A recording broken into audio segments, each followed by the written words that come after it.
It's episode 59 of the Keto for Women show.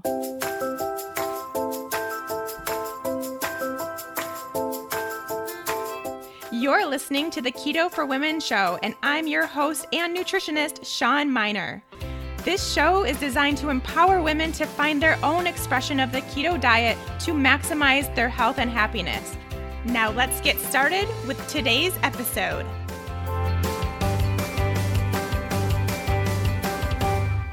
Hey everyone, thanks for joining me as always on the Keto for Women show and another amazing episode with another amazing guest. I cannot wait for you all to hear my talk with the wonderful Carrie Brown. Before we do that, just some quick announcements. A reminder, if you haven't yet checked out the Keto Roadblock series I did on video for all of you, make sure to go check that out at bit.ly/keto roadblocks. That's bit.ly/keto roadblocks.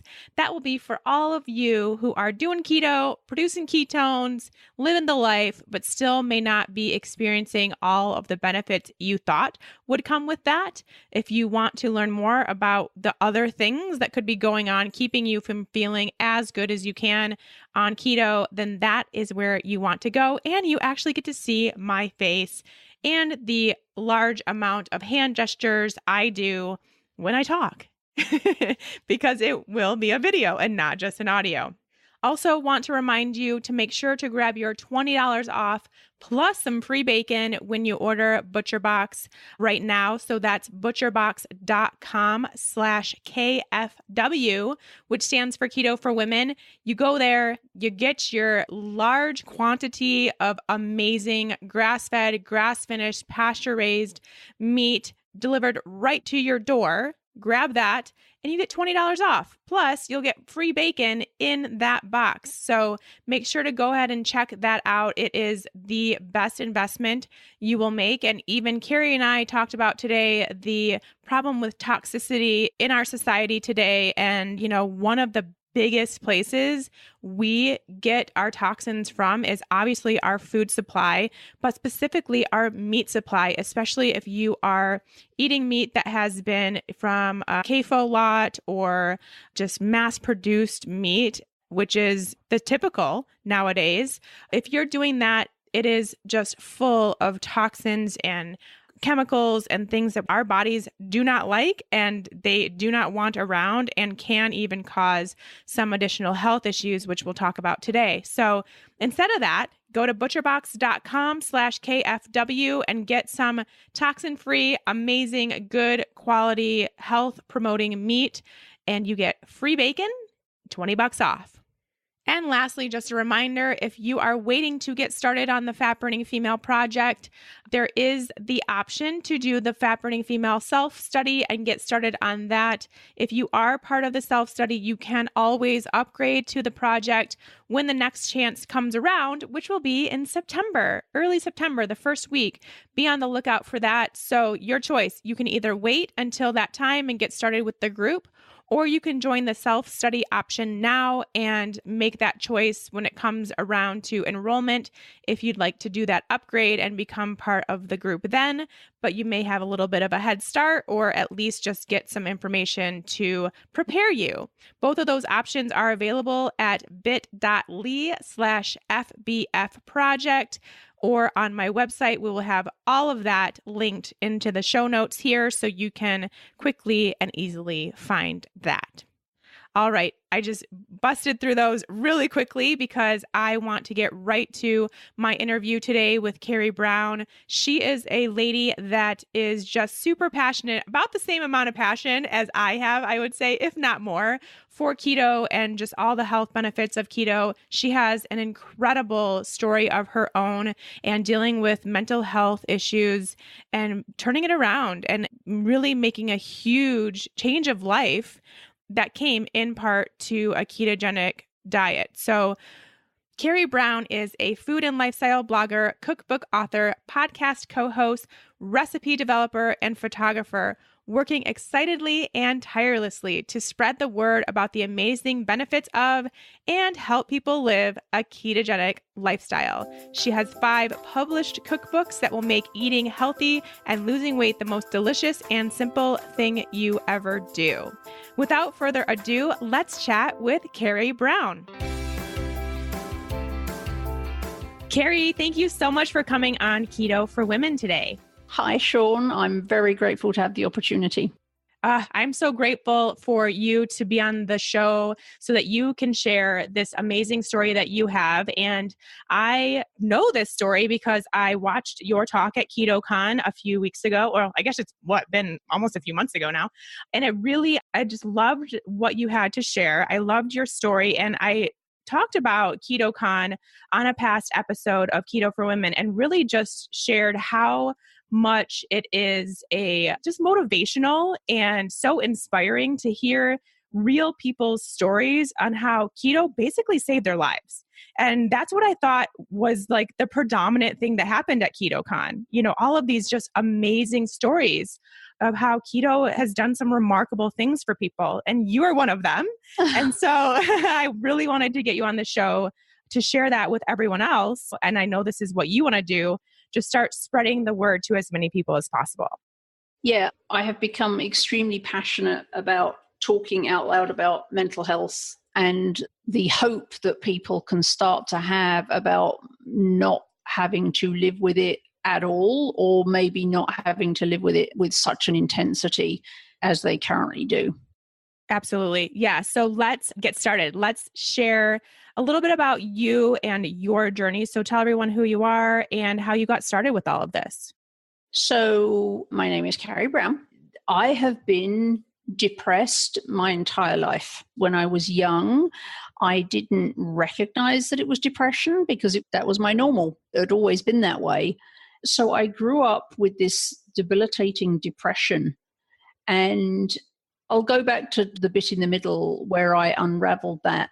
But fast forward now I spend my time predominantly talking about the ketogenic lifestyle.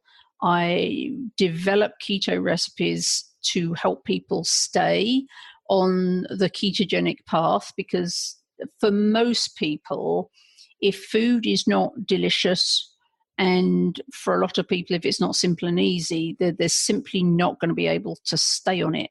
So my role in the world right now has become creating delicious keto food to help people move to the ketogenic lifestyle, which involves blogging. And also I have a podcast where we talk about keto food with the awesome Brian Williamson, and then talking about mental health. And the reason I do that is because of this depression that I grew up with, which later on turned into, I had a mental break 5 years ago. And as a result of that, was diagnosed with bipolar 2 disorder. And through a lot of pain and a lot of anguish and a lot of time spent being suicidal, I got to the point where I just became completely frustrated with the treatment I was receiving and decided that I was going to fire my entire medical team, and I wasn't any longer going to sit around and wait for them to decide which Band-Aid prescription medication was going to keep me stable.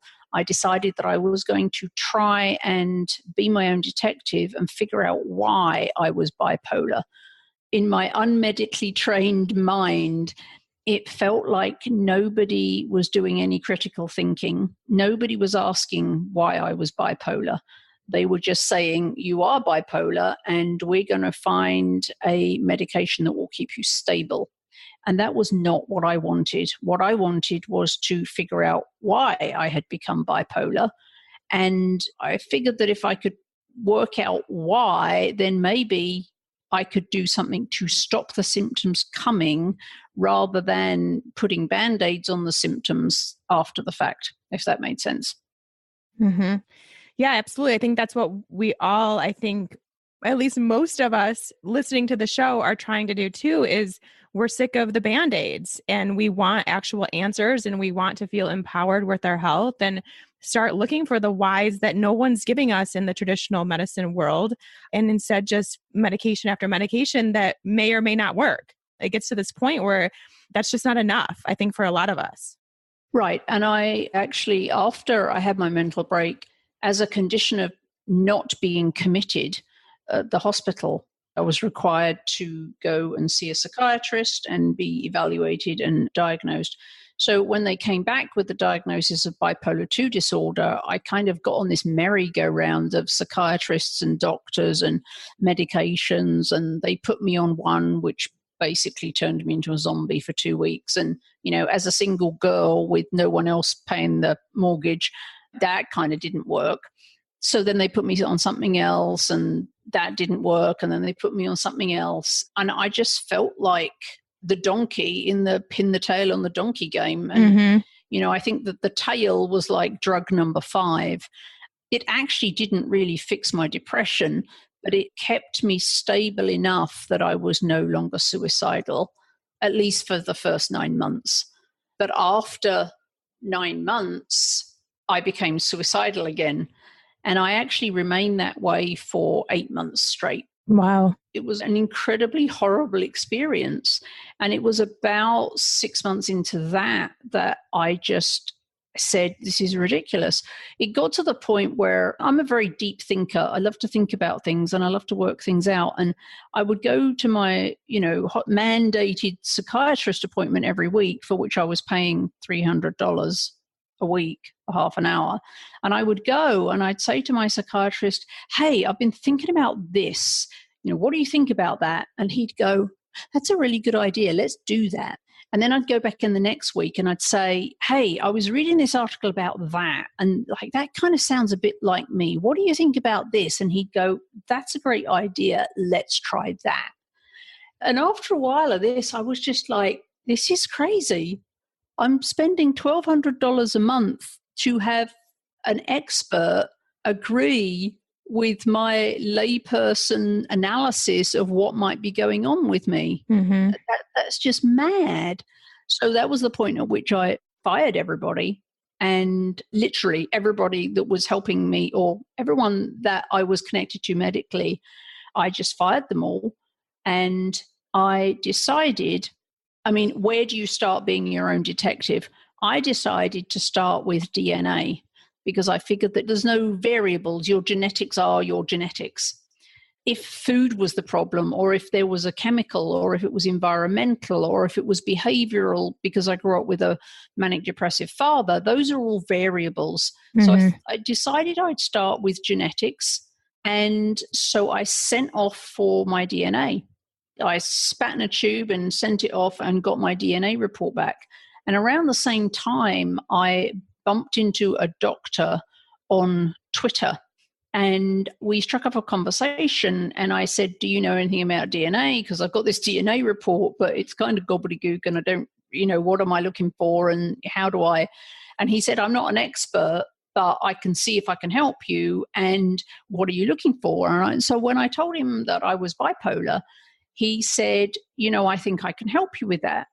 So it just so happened that his office was 11 miles from my home in Seattle. And so I made an appointment and I went to see him.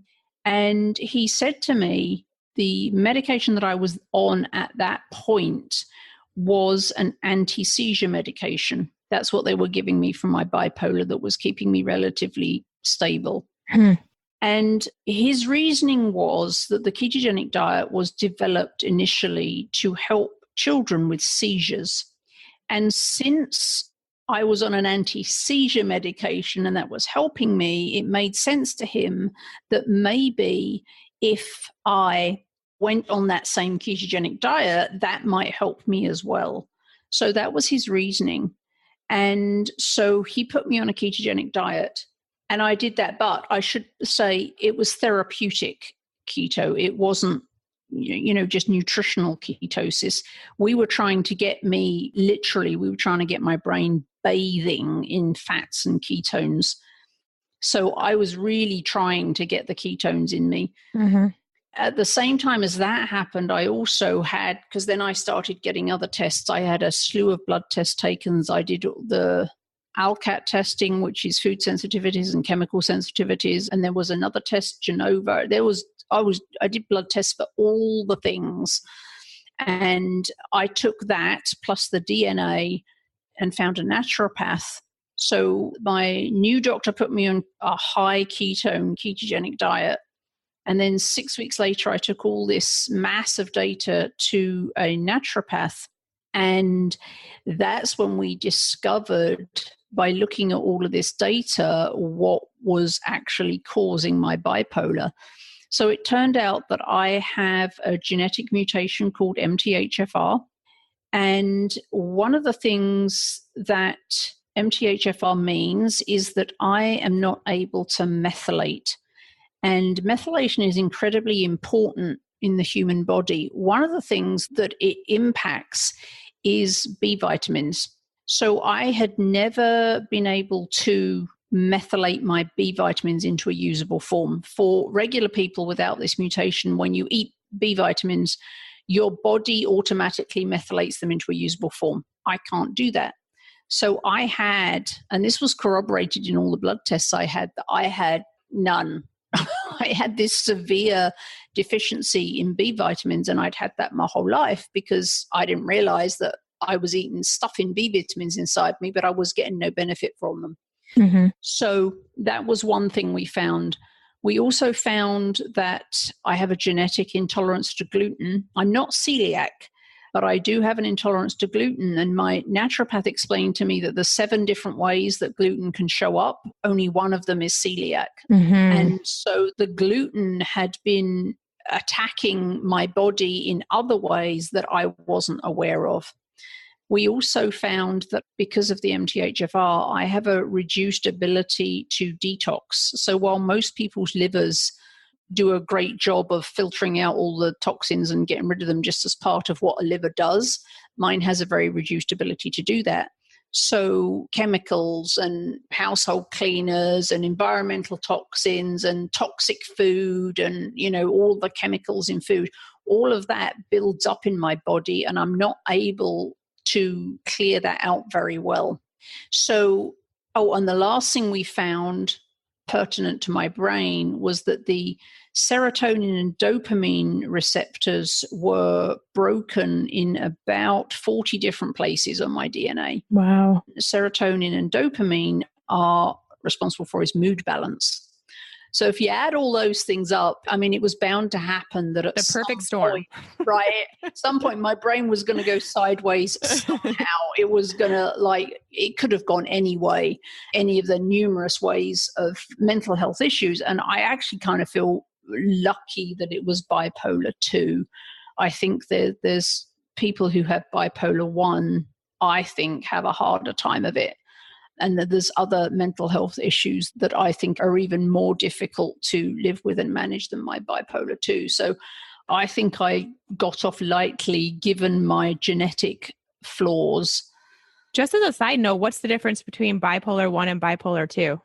So bipolar 2, which is what I am, is where you're down the depressive end. So most of your cycles are deep depression, and then you'll have cycles of what they call hypermania, which isn't mania. It's not full mania. It's hypermania. My hypermania was awesome. It showed up as being incredibly focused, incredibly energized. So when I was in a hypermanic state, I would write a cookbook in 5 weeks. So for me, when I was in a hypermania, I was incredibly productive, which was fantastic. I loved those times. It was like when I made up for all the stuff I couldn't get done when I was depressed. Right. I made up for it when I was having these hypermanic phases. So bipolar 2 person spends most of their time down the depressive end and then a little bit of time up the hypermanic end. The people with bipolar 1 are the people that you hear about in the news. They're not down the depressive end, they're at the manic end. So that shows up as in, driving 140 in a 30. Those are the people who, will spend $50,000 in a weekend of money that they don't have. They're the people who sleep with anything that stands still long enough. They go out and get hopelessly drunk and then do crazy things. But that's the mania. Mm-hmm. When they're not in a manic phase, they wouldn't dream of doing any of that stuff. But when they're in a manic phase, it's not something they can actually control. So people with bipolar 1 are the people that you read about in the news doing all the crazy things and ending up being arrested, thrown in jail, or jumping off buildings, or, as I say, ending up with huge debts and things as a result of that. It's incredibly sad. Is it a common thing to go from depression into a more of a bipolar state? Is that something that is kind of a normal thing to happen, or was that specific to you? Well, it turns out that I never had unipolar depression. It was always bipolar. Okay. And I know that now, although previous to my mental break, people had always just diagnosed me as depressed.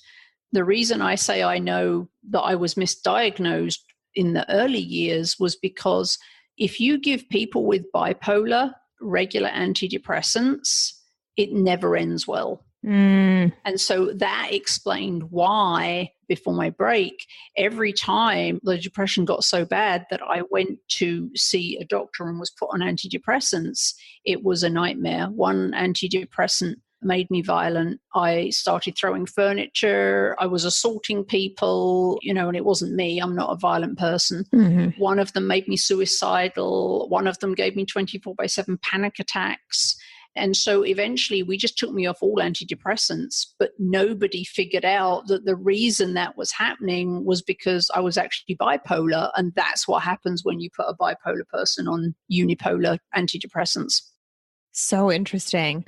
Okay, so let's unpack everything that you just went through. So first of all, I would just like to note, because this is something that I advocate pretty much on every show, is that when you decided that what your doctor was telling you wasn't really going to work anymore and you wanted to understand more and you wanted to get to the why, you found more people to help that were willing to dig with you, and you tested your body. You did a bunch of tests to understand more about what was going on with you.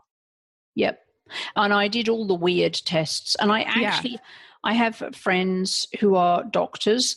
And when I was posting on Facebook, just on my personal Facebook about, I had these tests done and those tests done, a lot of the doctors were like, oh my goodness, that test is rubbish. And go see a food allergist. And you can't, I was being not attacked in a bad way, but all of the medical doctors were just coming out and saying those tests are useless and you're barking up the wrong tree and so on and so forth.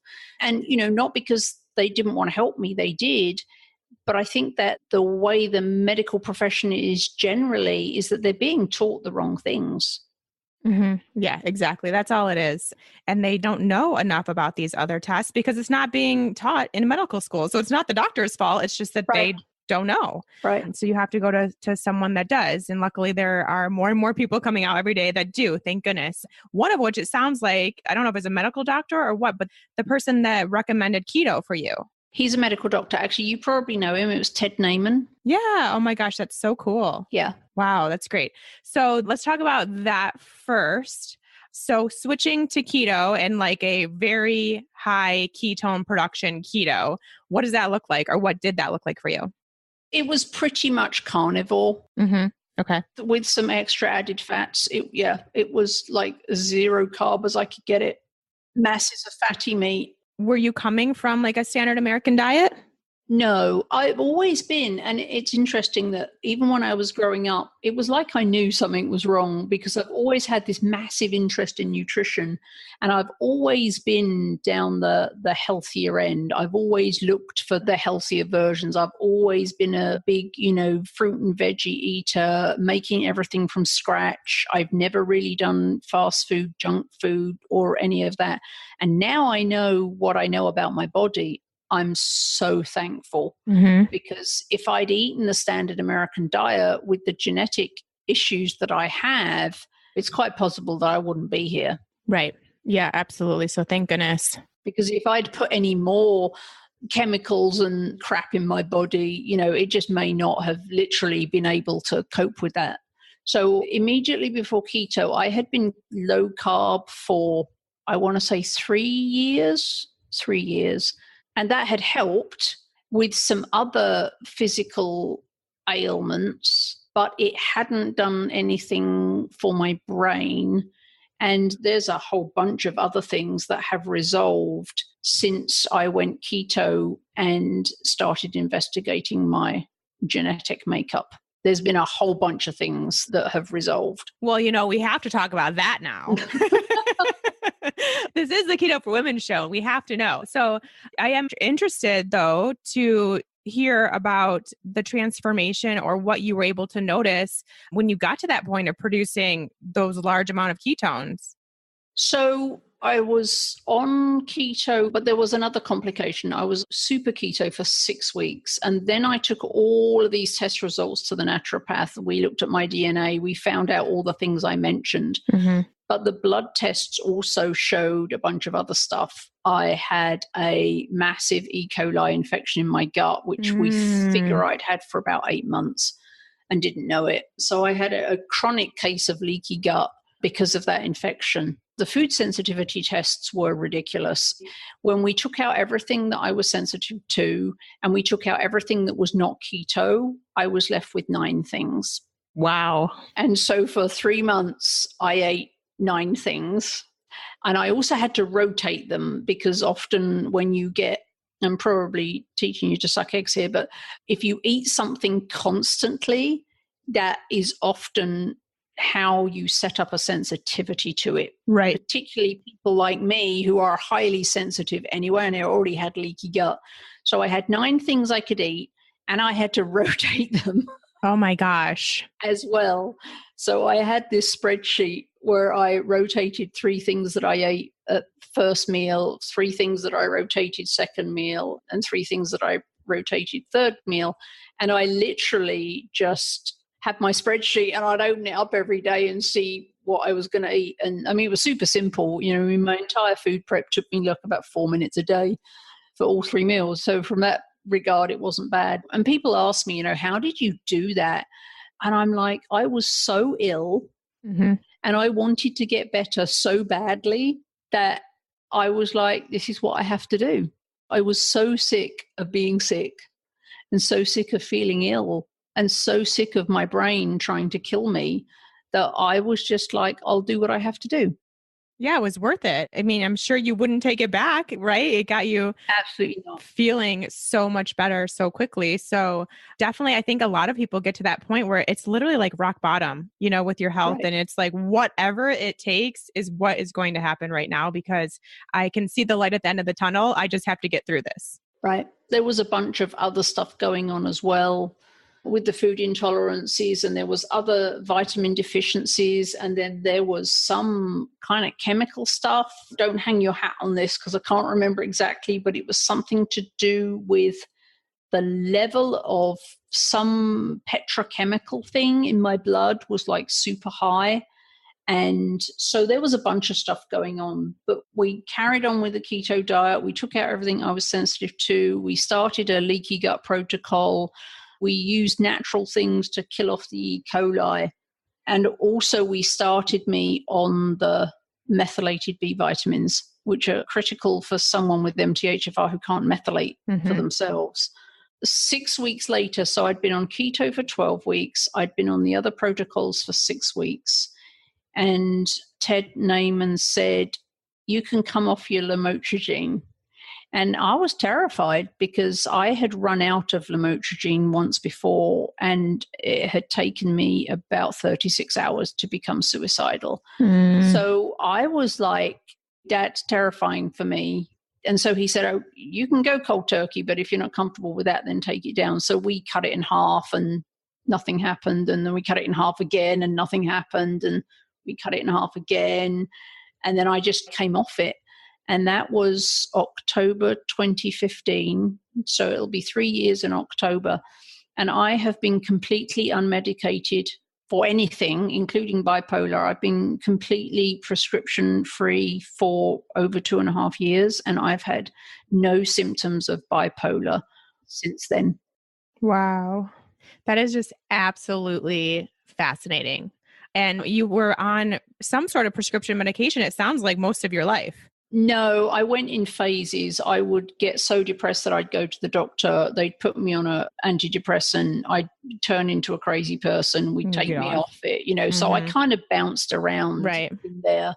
But at one point I was on prescription medications for sleep, and I don't even remember now, but I'm not on anything. I haven't paid for a prescription in nearly 3 years for anything.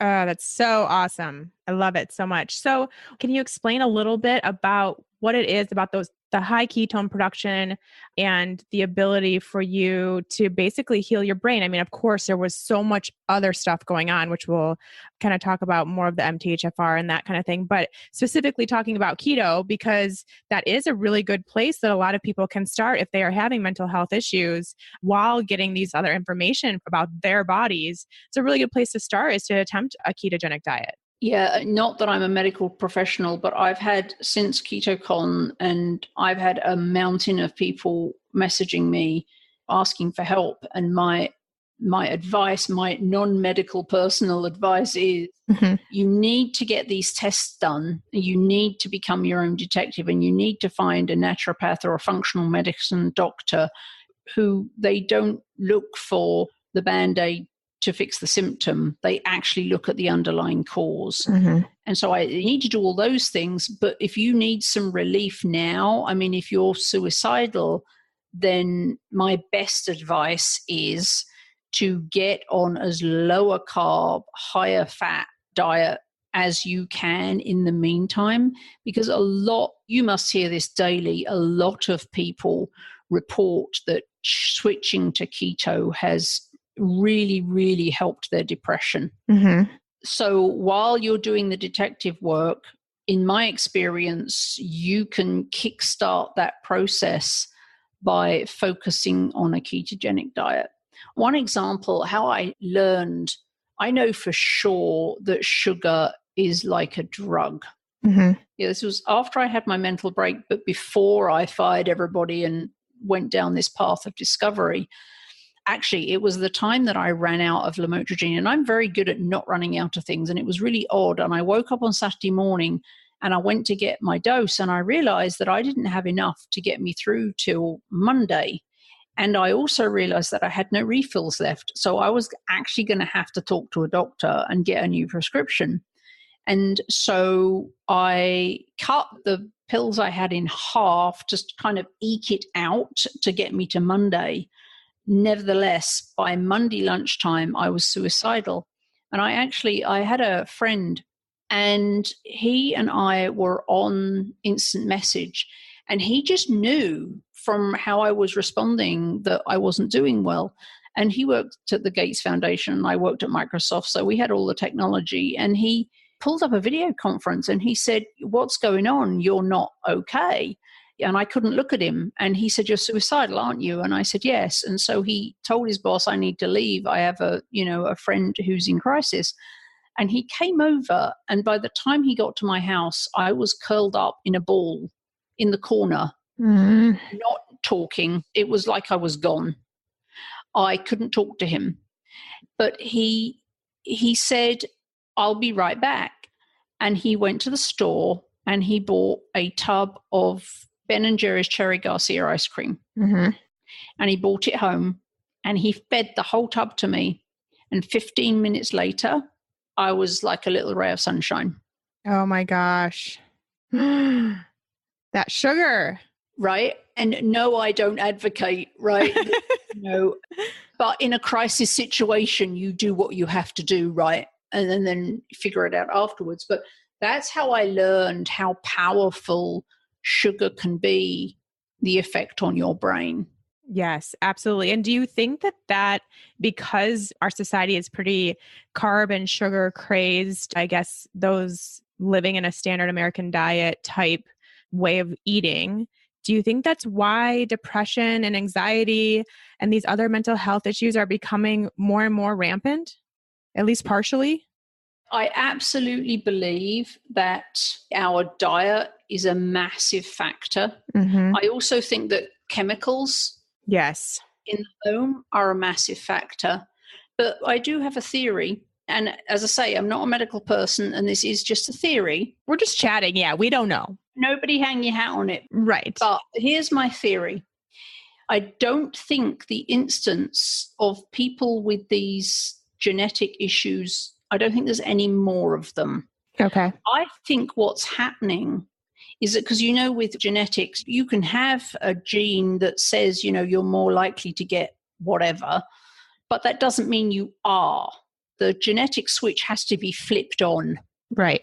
Right. Does that make sense? Yes. Right. So my theory is that we're no worse off genetically, but the way we live, the crap we eat, the chemicals we inhale, the things we're doing to ourselves is switching on all the genetic markers. We're just seeing the symptoms more because of the bad things we're doing to ourselves are flipping the switches on. So then we get the symptoms.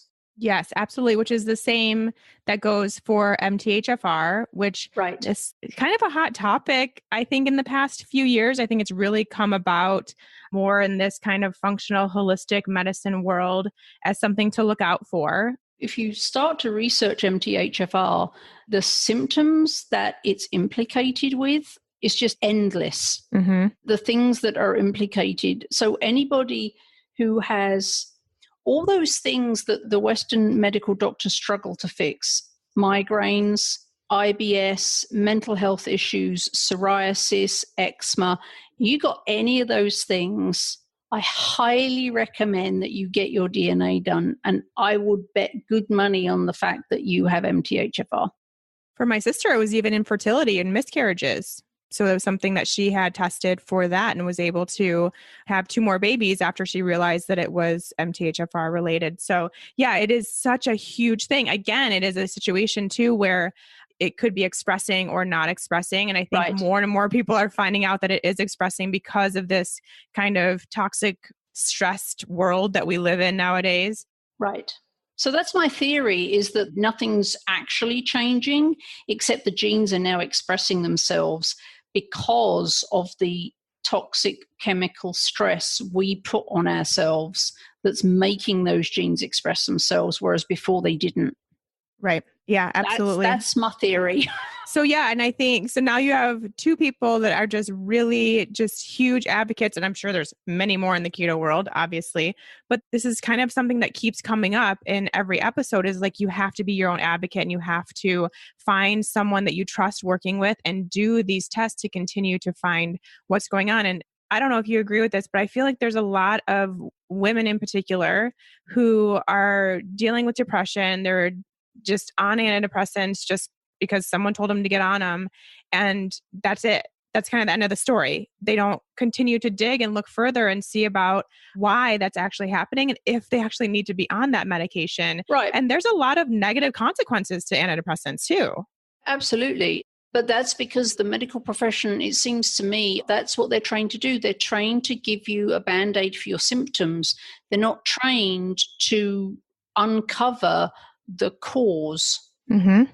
And that is where functional medicine and naturopathy is different. They're actually trained to figure out what went wrong and stop it going wrong to get rid of the symptoms, rather than just masking the symptoms, making the symptoms go away without fixing the underlying problem.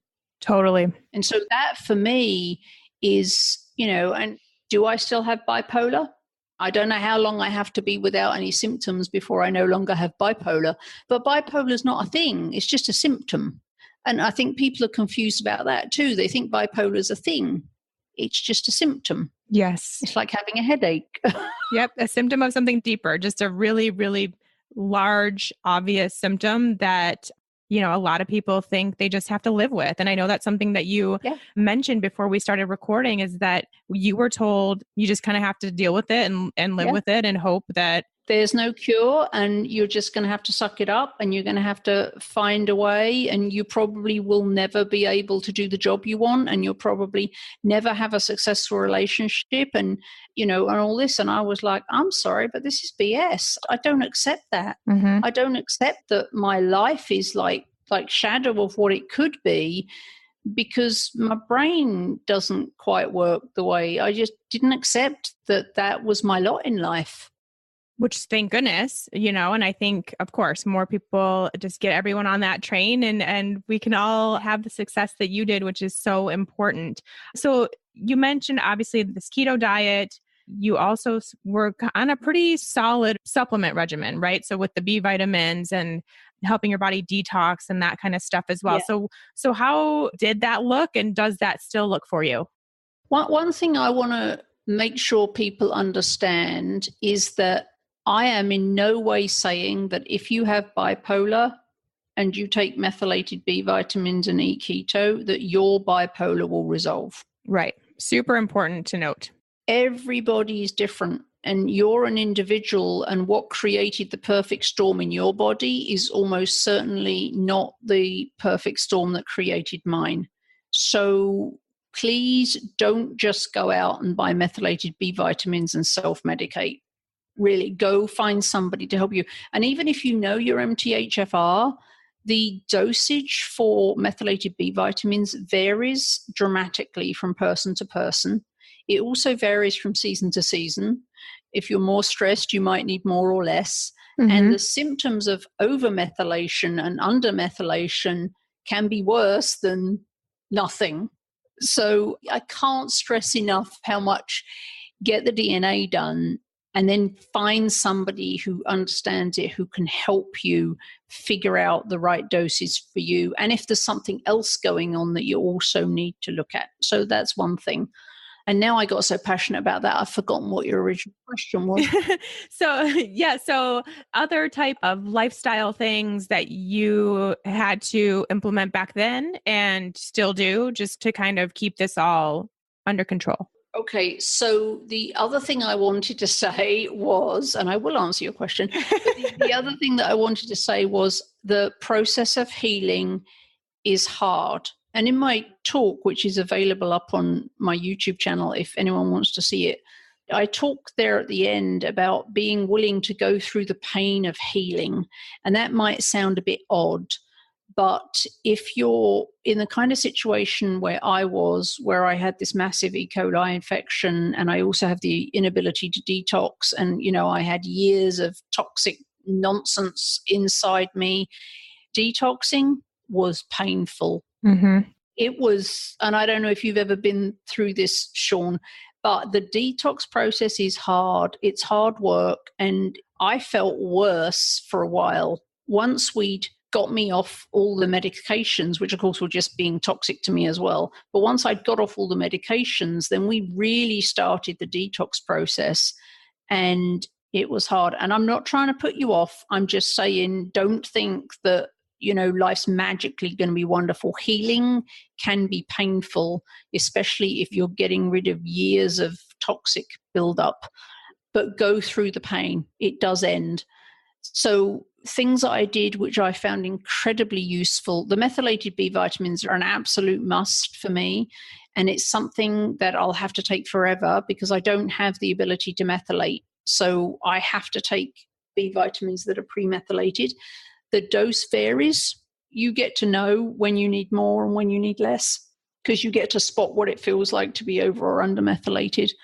I also find turmeric useful for inflammation. Mm-hmm. I think my toxic load keeps my inflammatory response higher than a lot of people. So turmeric I find really helpful.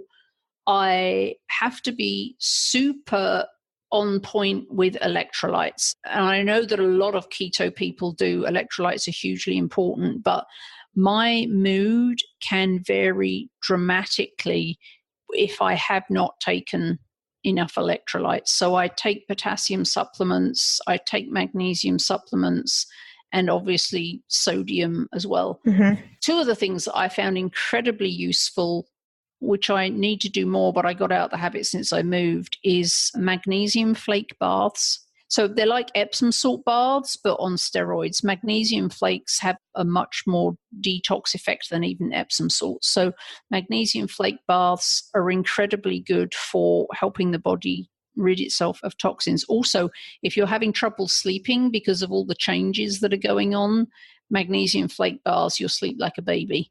So that's a good thing. And the other thing is far infrared sauna. Far infrared sauna is incredibly effective at detox. So I did a lot of far infrared sauna that really, and it's far more effective than a regular wet sauna. So for people who don't know, a far infrared sauna is dry.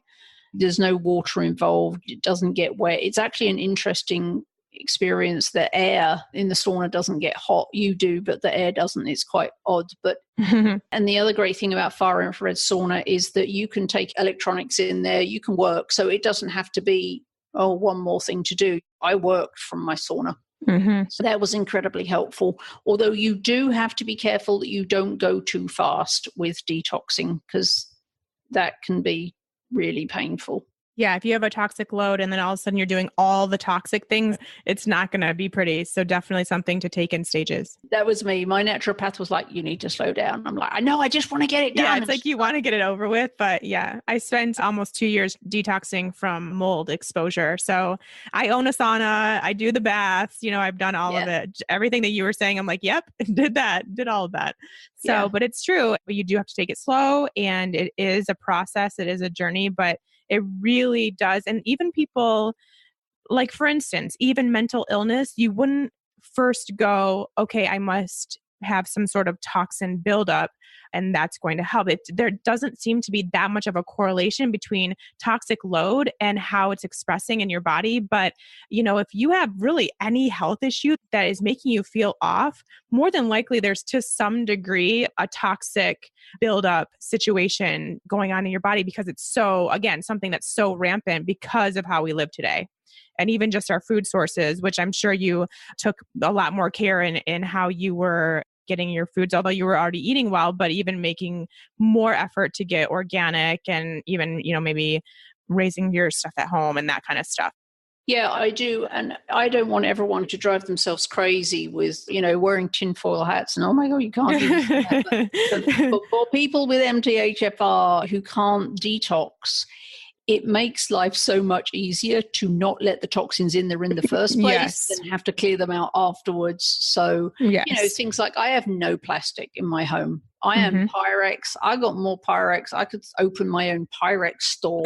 But I've always been like that. It's like I kind of knew that. Isn't that interesting? Your subconscious was taken over.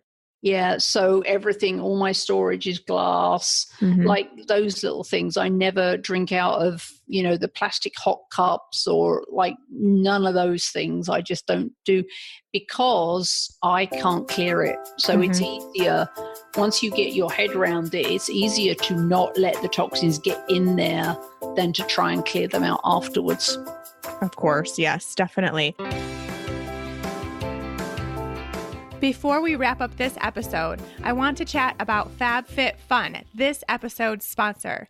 If you don't know already about FabFitFun, it's a seasonal box with full-size beauty, fitness, and lifestyle products. What I love most about FabFitFun is how they pay attention to the choice of the products they're putting in their boxes, which include high-quality, non-toxic, and organic ingredients. I just received my summer box and it has so much great stuff in it. There are things like eyeshadow palette and eyeliner from my favorite non-toxic makeup brand Tarte, a natural and organic charcoal body scrub, a really cute cosmetic bag, and even a Pier 1 jewelry holder. That's just the beginning of it too. There's so much more in there. I think it's such a fun thing for a lady to treat herself to, or would even make a really good gift for a friend or family member, some lady in your life. Don't miss out though, because they sell out fast. So you want to order yours, check them out at fabfitfun.com, and you can use the code KETO 4 women and save $10 off your first box. That's KETO 4 women. That makes that first box $39.99. So much fun. You guys deserve to treat yourself. I think this is a really fun way to do so beyond just talking about food all the time. Now we have some other stuff that we can put into our lives to make us feel good. So just to start wrapping things up, what does a day in the life of your keto diet look like now? Are you still pretty high ketone production? Are you now eating some veggies? What does it look like? I found that once we'd got rid of the E. coli infection, and once we'd sorted the food sensitivities out and the leaky gut had calmed down and my liver was like breathing a sigh of relief, I find I do better if I eat some leafy greens. Mm-hmm. I just do. That's probably another point that I have found in my experience is hugely important, is that you change as your body heals, you change. So you should not think that what works for you now is going to work the same in 6 months. So for me, once we kind of got ahead of all the major things, I just find that now I feel much better if there's some leafy greens going in me. So I'll pretty much eat a whole head of romaine lettuce every day. Oh, nice. I happen to love lettuce. Brian and I actually once did an entire podcast on lettuce. I think people had thought we'd lost their minds. Afterwards, when they heard it, they're like, actually, wow, I didn't know all that about lettuce. But that's funny. I just feel better with leafy greens. I would love to be carnivore because I love meat. Mm-hmm. And I particularly love I love lamb, all the fatty meats. I love duck, I love lamb, I love all the fatty things. But I do feel better when I eat greens.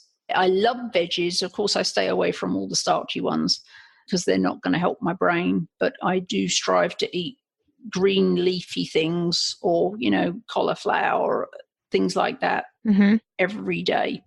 I'm good with eggs. I went through a phase when I was going through this process. I went through a phase where if I ate eggs, 2 hours later, all the skin on my feet would peel off. Oh my gosh. Wow. That was fun. And again, I say this because don't think that if you become sensitive to something, don't think that that's it, that you can never have it again. Because in my experience, so eggs, I had this crazy skin peeling reaction to eggs. I didn't eat them for 6 months. Now I can eat eggs again. I went through 3 months where I couldn't eat erythritol without throwing up. I stopped eating it for 4 months. Now I can eat erythritol. So listen to your body and just note when weird things happen, just figure out what it is that's causing it, leave it for 3 months. But then if you want to see if you can go back to it, do. In my experience, my body is always changing. The more I detox, the more I heal, my needs are changing. Mm-hmm. And so part of getting well is listening to your body. And as I call it, seek the tweak. I love that. That's so amazing. It's so true, especially with keto. And when you're trying to find the version of keto that works best for you, you have to be willing to change things as you go and just learn to listen to your body. Another thing is what always strikes me is, people become very passionate about keto, which is awesome. Mm-hmm. But some people can get very blinkered in that keto fixes everything. Mm-hmm. And I just want to caution people that however good keto is, for some people, there's something else that they need as well. As in my case, I could eat keto till the cows come home. But without those methylated B vitamins, I would never have been fully healthy. Mm-hmm. So my point of saying that is that if you feel like keto isn't quite working for you, like it magically seems to do for everybody else, it's probably working as best it can, but there's probably an underlying thing that you need to figure out and fix before you'll get the full benefits of keto. That was what I found anyway, was that there was an underlying issue that I had to fix before keto could be fully effective. So yes, keto is magical for a lot of things and a lot of people. If you're not feeling that, that's probably a really good sign that you need to do some digging. And I can tell you that just in the work I've done, that's most people. keto is a great support and supplement and part of the process, but there's a lot more going on in your bodies that's going to take more digging and, maybe more testing and more supplementation and other things. But keto is a great addition to all of that. But that's what we do here on Keto for Women, is really get women ready and willing to find more information about their bodies and, use keto in the process, like we've talked about today. Speaking of, it was such a great story. So great to hear from you. And thank you so much for coming on this show. Tell me more about what you are doing now, or more about your books and where people can find you. I know you blog, that kind of stuff.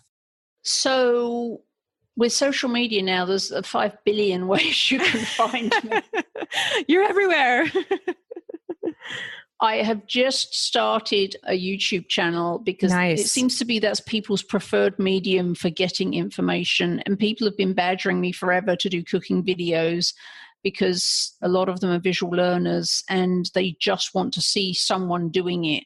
So my YouTube is The Real Carrie Brown, and that's also my Instagram. I finally got on the Instagram train because that's where so many people are now. That's how they like to get their information. So my Instagram is also The Real Carrie Brown. I do have the Keto Evangelist Kitchen podcast with the awesome Brian Williamson, who was the man behind KetoCom. So that's where he comes from. So we have a podcast.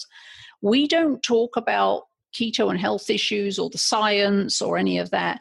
Our podcast is simply about, okay, I know the science and I know I need to do this and I know it'll help me with this, that, and the other, but how do I turn that into the food I eat on my plate? How do I apply that to the actual food? What do I eat every day and how do I make it? Because a lot of people come to keto never having cooked before because they ate fast food, junk food. Right. There's a lot of people out there. So the Keto Evangelist Kitchen podcast is specifically about the food and how to cook it and how to prepare it and why we eat sardines and, how to cook steaks. So all of that kind of thing.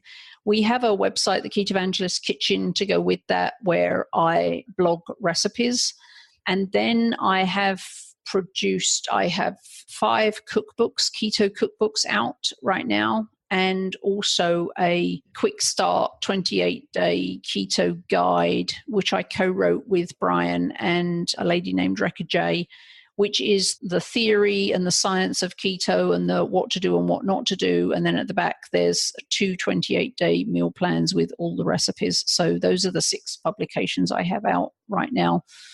Wow, you've been busy. If you go to carriebrown.com, you'll find all of those. They're available on Amazon, but if you want a lot more cost-effective and or prefer digital, the digital downloads are available at carriebrown.com. Got it. And we'll make sure to link to all of that in the show notes so people can find it easily. Carrie, thank you so much for being on the show and sharing your story. You're very welcome. I really appreciate the airtime. I'm really hoping to spread a little message of hope to anybody that is struggling, particularly with mental health issues, so that they know that it may not be a sentence for them. There is quite possibly a way where they do not have to suffer to the level that they are, or maybe not at all. Absolutely. Love that message so much. Thank you so much, and we'll talk soon. Take care.